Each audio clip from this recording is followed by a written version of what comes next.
കാട്ടുചോലക്കുളിരലയോട്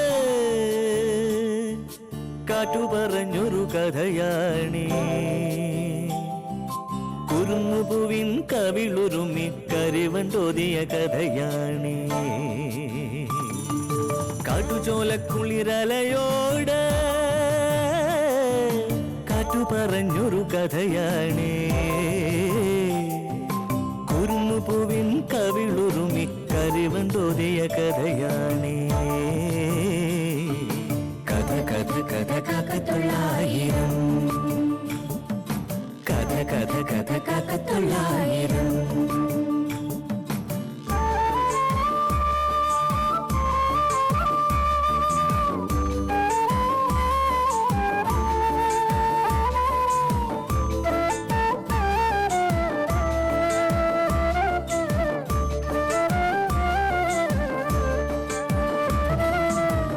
കടലിന്റെ തീരത്ത്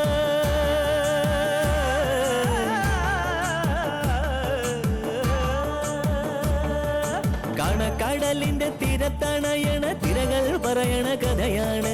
കായലോളത്തിലെ കളിയോടം കണ്ട കന്നിനിലാവിന്റെ കഥയാണ്. പടവരമ്പത്തെ പുൽനാമ്പിനോട് പുലരി പറഞ്ഞൊരു കഥയാണ്. മാനം മുട്ടണ കൊടുമുടിയോട് മൂവന്തി പറയണ കഥയാണ്. മൂവന്തി പറയണ കഥയാണ്. കഥ കഥ കഥ കാക്കത്തൊള്ളായിരം.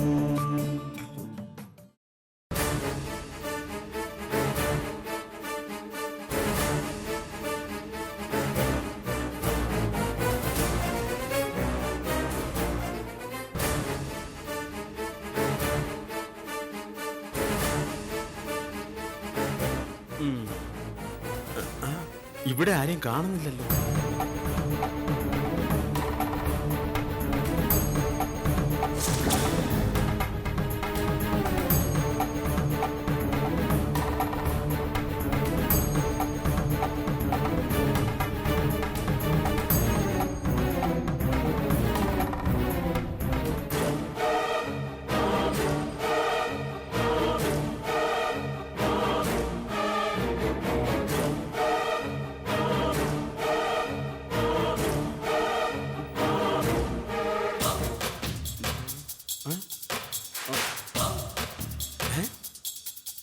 തുറന്നു കിടന്ന് ജനൽ പെട്ടെന്ന് അടച്ചോ? ആരടച്ചു? ഇനി പ്രേതമോ പിശാചമുള്ള വീടാണോ? തിരിച്ചു പോണോ? ഓ, അതിലും വലിയ പിശാചല്ലേ വീട്ടില് ദാശായണിയമ്മ. അഞ്ഞാഴിയമ്മ ചെലവ് കാശ് എന്ന് അന്വേഷണത്തിന് നിയോഗിച്ചിരിക്കല്ലേ? ഏയ്, ജനൽ അടഞ്ഞു തന്നെ കിടന്നതാ. എനിക്ക് തോന്നിയതായിരിക്കും. ആ നോക്ക്,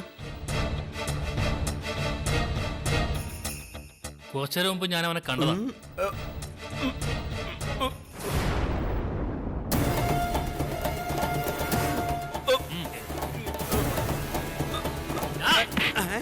എന്താ? അതന്നെ നമുക്കും ചോദിക്കാനുള്ളത്. എന്താ? ആരാ? ഞാനാരാ? പൊട്ടാത്തതിൽ വീട് കുത്തി തുറക്കുന്നോ? അനാവശ്യം പറയരുത്. അനാവശ്യം. ഞാൻ കള്ളനല്ല.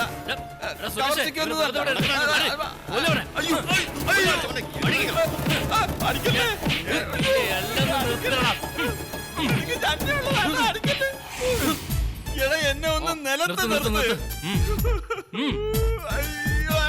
സത്യം പറ, ആരാടാ നീ? ഞാൻ പവിത്രൻ. കള്ളം പവിത്രനോ? അതൊരു സിനിമയിലെ പേരല്ലേ? ഞാൻ വെറും പവിത്രൻ. എന്തിനാണ് നീ ഇവിടെ വന്നത്? ആക്ച്വലി ഞാൻ ഗിരിയുടെ അളിയനാ. കീരിയാ?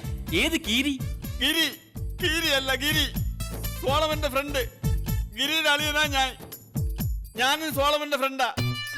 നീ എന്തിനാണ് ബാക്കിൽ കൂടെ വീട്ടിൽ കയറിയത്? ഞാൻ ഫ്രണ്ടിൽ കൂടെ ഒന്നും ആരെയും കണ്ടില്ല, അതുകൊണ്ടാ ബാക്കിൽ പോയത്. യവനെ കണ്ട അറിയാം, ഒരു കള്ള ലക്ഷണമുണ്ട്.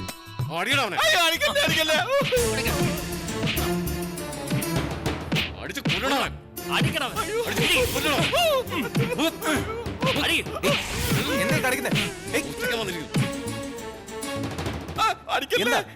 സാറിന്റെ വീടിന്റെ പരിസരത്ത് കിടന്ന് കറങ്ങിയതാ, ഞങ്ങൾ പൊക്കിയതാ.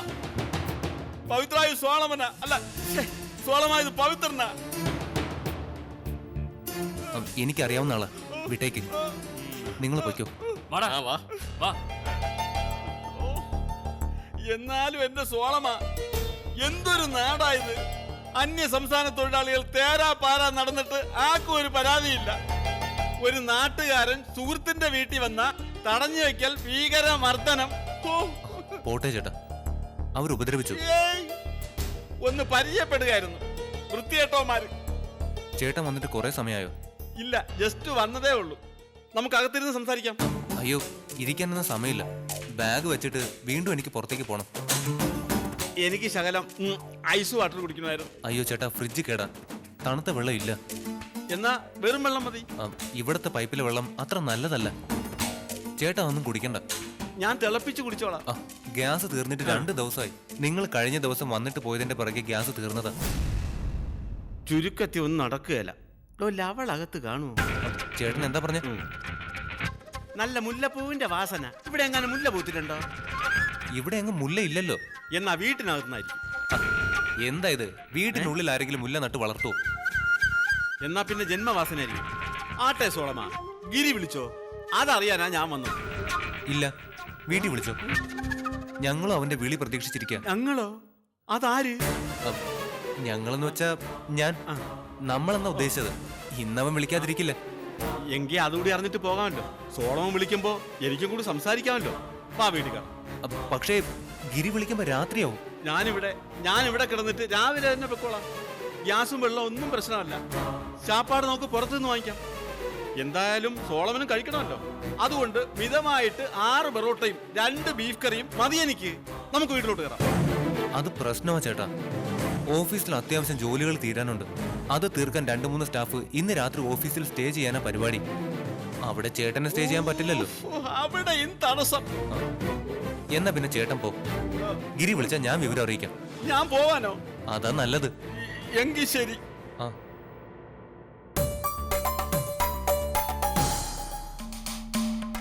അതെ സോളമ, എന്താ? മേലാസകലം ഒരു ഭയങ്കര വേദന. നിങ്ങളെ നാട്ടുകാർ പരിചയപ്പെട്ടതിന്റെയാ. എന്തെങ്കിലും മരുന്ന് ചെയ്യാതെ മാറില്ല. ബാം പുരട്ടി ഒന്ന് തടവിയാ മതി. അതിനൊന്നും ഒതുങ്ങിയല്ല. ഔഷധം അകത്ത് ചെല്ലുക തന്നെ വേണം. ഒരു ഫുള്ളിനുള്ള കാശെങ്കിലും വേണ്ടി വരും. അത്രയും വേണോ? വേണം വേണം. അടിമുടി വേദനയാ. പെട്ടെന്ന് തന്നാൽ പെട്ടെന്ന് പോകാം. ഓ, ഓ, അയ്യോ, ഓ, ഓ. 500 തന്നെ ആയിക്കോട്ടെ. അല്ല ഇത് എന്നാ പിന്നെ ഞാൻ അങ്ങോട്ട് വെക്കോട്ടെ. സന്തോഷം. ശരി.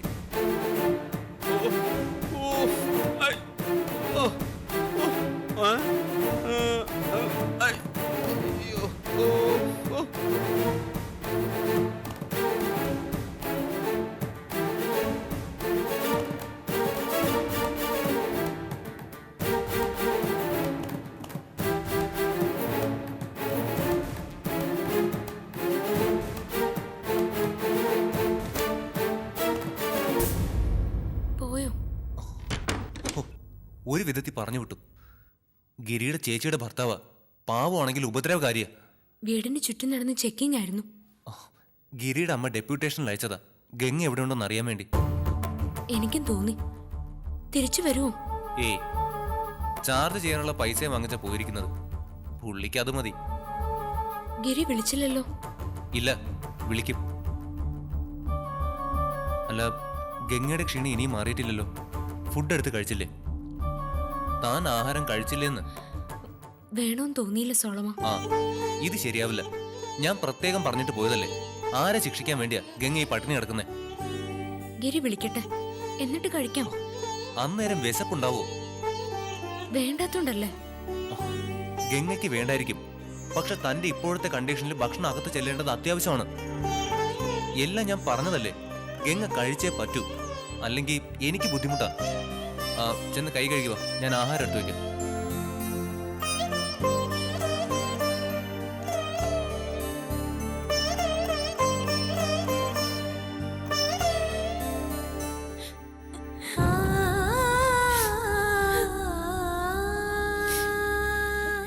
SI സാറ് മുൻകൈ എടുത്തതുകൊണ്ടാ ഇത്രയും പെട്ടെന്ന് പോസ്റ്റ്മോർട്ടം നടത്തി ശവം വിട്ടു തന്നത്. ഇവിടെ കൊണ്ടുവന്നതിന് ആംബുലൻസുകാരും പൈസ വാങ്ങിച്ചില്ല.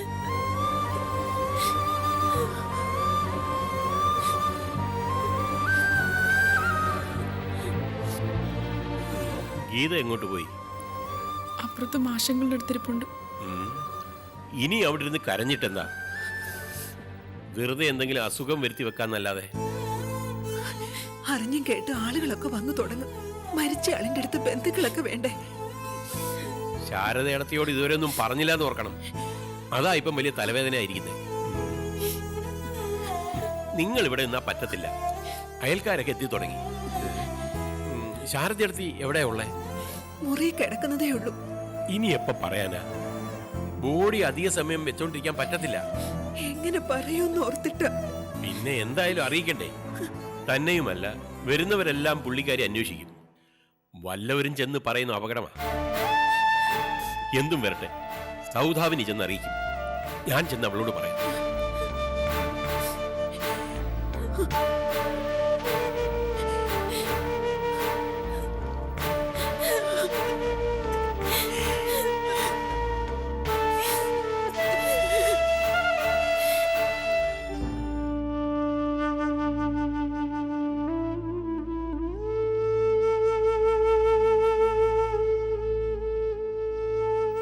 ശാരദയെടുത്തി, ശാരദയെടുത്തി, ഉറങ്ങുവാണോ ചേച്ചി?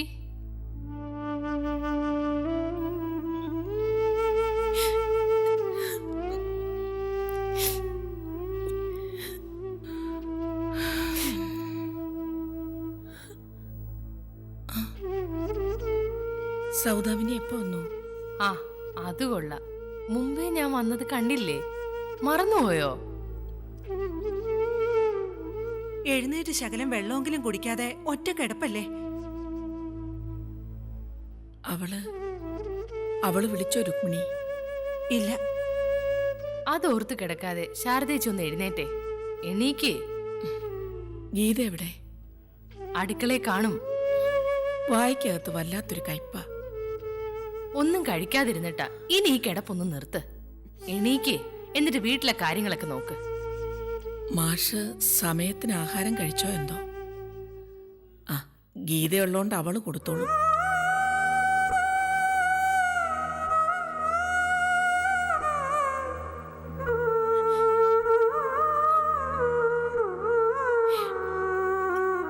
മാഷ് അപ്പുറത്തുണ്ടല്ലോ, ഞാൻ അങ്ങോട്ടൊന്ന് ചെല്ലട്ടെ. ശാരദേച്ചി, ഇപ്പൊ പോണ്ട, ഇരിക്കേ. അതെന്താ? മാഷ് എന്താ? മാഷിന് എന്തു പറ്റിയെന്ന് പറ. മാഷ് അത്ര സുഖമില്ല ചേച്ചി. ഒരു നെഞ്ചുവേദന. എന്നിട്ട് എന്താണെന്ന് പറ. ഇല്ല, കുഴപ്പമൊന്നുമില്ല. അപ്പൊ തന്നെ ആശുപത്രി കൊണ്ടുപോയി. എന്തോ കാര്യമായ പ്രശ്നമുണ്ട്. സൗദാമിനി, സത്യം പറ. മാധവേട്ടന് എന്താ അസുഖം? സൗദാമിനി പറഞ്ഞത് സത്യ. ആശുപത്രി കൊണ്ടുപോയി. നിങ്ങൾ എന്തോ മറച്ചു വെക്കുന്നുണ്ട്. ഇത് വെറും നെഞ്ചുവേദനയല്ല. ഏത് ആശുപത്രിയിലാണ് കൊണ്ടുപോയേ? അത് നമ്മുടെ താലൂക്ക് ആശുപത്രിയില്. എനിക്കിപ്പോ ആശുപത്രി പോണം. ചേച്ചി, ഞാൻ പൊക്കോളാം. എനിക്കിപ്പോ കാണണം മാധവേട്ടനെ. ചേച്ചി പറയുന്ന ഒന്ന് കേക്ക്. മാഷ് ഇപ്പൊ ആശുപത്രിയിൽ ഇല്ല. പിന്നെ എവിടെ പോയി? എന്റെ മാധവേട്ടൻ എന്തു പറ്റിയെന്ന് പറ.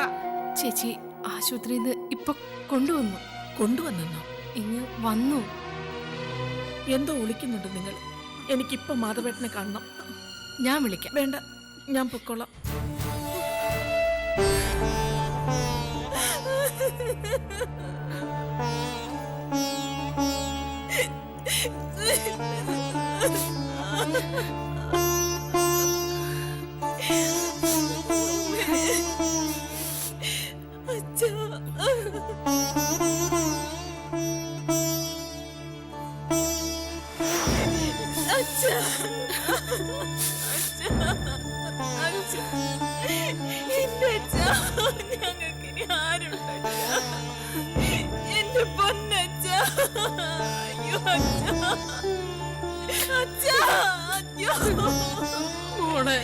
എനിക്കിനി ആരുണ്ട്? എന്റെ അച്ഛൻ. അയ്യോ, എന്റെ അച്ഛൻ. അച്ഛാ, അച്ഛാ.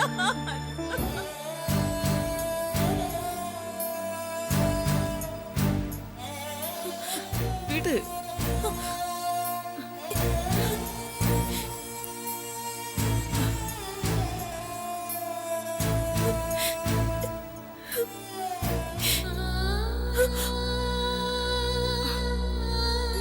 അച്ഛാ.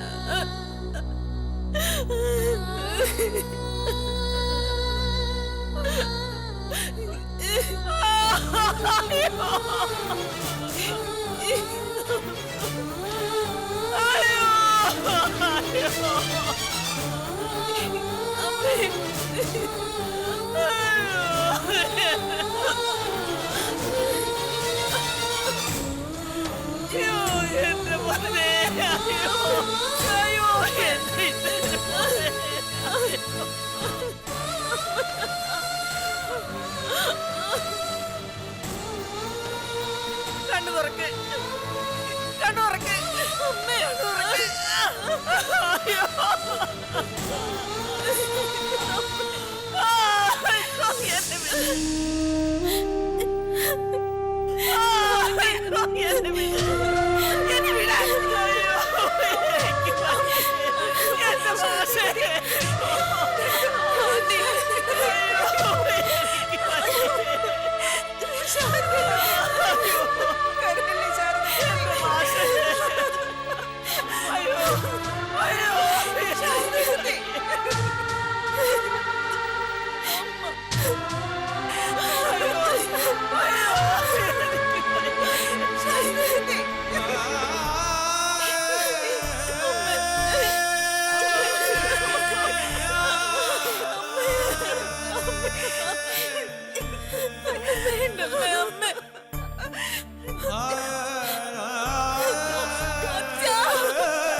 വയ്ക്കാൻ പറ്റില്ല. ഡോക്ടർ പറഞ്ഞതല്ലേ മോളെ ചടങ്ങുകൾ നടത്തണ്ടേ? ഗീതേ,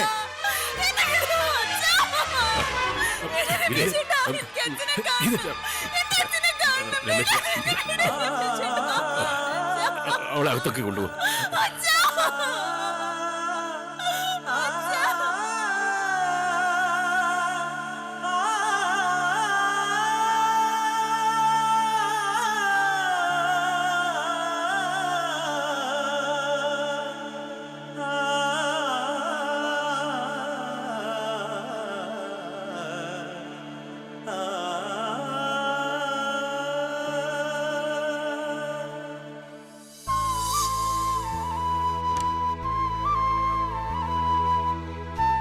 ഗംഗേ, ലൈറ്റ് ഇടാതെ എന്തിനാ ഇങ്ങനെ ഇരുട്ടത്തിരിക്കുന്നേ? ഗിരി വിളിച്ചിരുന്നു. ഇപ്പൊ വിളിച്ചിട്ട് ഫോൺ വെച്ചതേ ഉള്ളൂ. എന്നിട്ട് അവൻ മുംബൈയിലെത്തി. ഈശ്വര, തിരക്കില, പിന്നെ വിളിക്കാന്ന് പറഞ്ഞു. ഞാനിവിടെ ഉള്ള കാര്യം പറഞ്ഞില്ലേ? അതിന് അവസരം കിട്ടിയില്ല. അപ്പോഴേക്കും ഗിരി ഫോൺ വെച്ച് കളഞ്ഞു. ഞാൻ തിരിച്ചു വിളിച്ചു. അതൊരു ബൂത്തിലെ നമ്പറായിരുന്നു. മൊബൈലിലൂടെ മറന്നിട്ടല്ലേ അവൻ പോയത്. ഗിരി വിളിക്കുന്നത് വരെ കാത്തിരിക്കാമെന്നല്ലാതെ അങ്ങോട്ട് കോണ്ടാക്ട് ചെയ്യാൻ ഒരു മാർഗവുമില്ല. പ്രത്യേകിച്ച് വിശേഷമൊന്നും ഇല്ലാത്തതുപോലെ സൗകര്യം പോലെ വിളിക്കാം എന്നൊരു ടോണിലാ ഗിരി സംസാരിച്ചത്. കഷ്ടിച്ചൊരു 1/2 മിനിറ്റേ സംസാരിച്ചുള്ളൂ. എന്റെ കാര്യം ഗിരി അറിഞ്ഞിരുന്നെങ്കിൽ ഇനി വിളിക്കുമ്പോഴല്ലേ പറയാൻ പറ്റൂ. എപ്പോഴാ വിളിക്കാന്നുള്ളതാ പ്രശ്നം. കാത്തിരിക്കാം. പക്ഷേ വേറൊരു വിഷയമുണ്ട്. എൻ്റെ പപ്പയെ ഗംഗയ്ക്ക് അറിയില്ലല്ലോ. ആളല്പം സ്ട്രിക്റ്റാ. പപ്പ 2 ദിവസത്തിന് ഇങ്ങോട്ട് വരുന്നുണ്ട്. ഒരു ട്രീറ്റ്മെന്റിന് വേണ്ടിയാ. ടൗണിലെ ഹോസ്പിറ്റലിലേക്ക് റെഫർ ചെയ്തിരിക്കുക. അതുകൊണ്ട് വരണ്ടെന്ന് പറയാനാവില്ല. അല്ലെങ്കിലും പറഞ്ഞിട്ട് കാര്യമില്ല. പപ്പ ഒരു കാര്യം തീരുമാനിച്ചതാ. വരുമെന്ന് പറഞ്ഞാൽ വരും. സാധാരണ മുന്നറിയിപ്പില്ലാതെ ലഗേജുമായി കയറി വരേണ്ടതാ. ഇത്തവണ എന്ത് പറ്റിയോ എന്തോ ഒരു കുട്ടി ഫോൺ ചെയ്ത് എന്നോട് പറഞ്ഞു. സോളമൻ അച്ഛൻ വന്നോട്ടെ, അതിനെന്താ? പ്രശ്നമുണ്ട്. ഗംഗയുടെ കാര്യം ഞാൻ വീട്ടിൽ സൂചിപ്പിച്ച അവർക്കിതൊന്നും മനസ്സിലാവില്ല. ഗിരി എന്റെ സുഹൃത്താണെന്നും ഗംഗ അവന്റെ പെണ്ണാണെന്നും പപ്പയോട് പറഞ്ഞിട്ട് കാര്യമില്ല. വളരെ ഓർത്തഡോക്സായി ചിന്തിക്കുന്ന ആളാ. പപ്പ വരുമ്പോ വീട്ടിലൊരു പെൺകുട്ടിയെ കണ്ട ആളാകെ വയലന്റ് ആവും. ചോദ്യം ഉത്തരവൊന്നും ഉണ്ടാവില്ല. അടിച്ചിറക്കാൻ മടിക്കില്ല. എന്റെ കാര്യം അവതാളത്തിലാവും. ആ ദേഷ്യത്തിന് ചിലപ്പോൾ വീടൊഴിയാൻ പറയും. ചിലപ്പോ ജോലി ഉപേക്ഷിച്ച് നാട്ടിലേക്ക് കൊണ്ടുപോകാനും മടിക്കില്ല. ഞാൻ പറഞ്ഞു വന്നത് മനസ്സിലായി. അല്ല, ഞാനിനി ഇവിടെ തുടരാൻ പാടില്ല, അതല്ലേ? പോകാം. ഗംഗെ, ഞാൻ തിരിച്ചും മറിച്ചും ആലോചിച്ചിട്ടാ ഈ വിവരം തന്നോട് പറഞ്ഞേ. പറയാതെ വേറെ വഴിയില്ല.